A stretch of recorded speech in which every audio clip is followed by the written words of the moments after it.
నీవు, నీ మెప్పు, నువ్వే నాకు ముఖ్యం తండ్రి, ఇంకేది కాదు అని మనం నిశ్చయించుకొని నిలబడితే అది వెచ్చని స్థితి.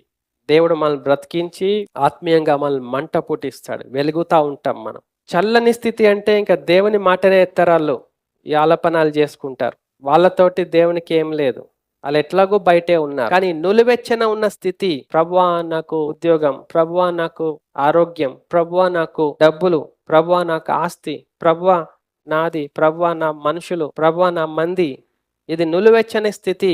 వీళ్ళ గురించి ప్రభు అంటున్నాడు, మిమ్మల్ని ఎప్పుడో నేను ఊసేస్తాను బయట. ఎందుకంటే మనం ప్రభువుని ప్రేమించకుండా ఆయన ఇచ్చే వాటి కోసం ఎదురు చూస్తూ ఉన్నాం. మనకు అలవాటు అవ్వచ్చేమో ఈ లోకంలో, కానీ దేవునికి అలవాటు కాదు అది. ఆయన పరిశుద్ధుడు కాబట్టి ఆయనకు అసహ్యంగా ఉంటది. అందుకే ఈ మాట పలుకుతున్నాడు, ఉమ్మి వేస్తానని. ఎవరిని? సంఘం గురించి చెప్తున్నాడు, ఆయన సంఘం, ఆయన బిడ్డల గురించి.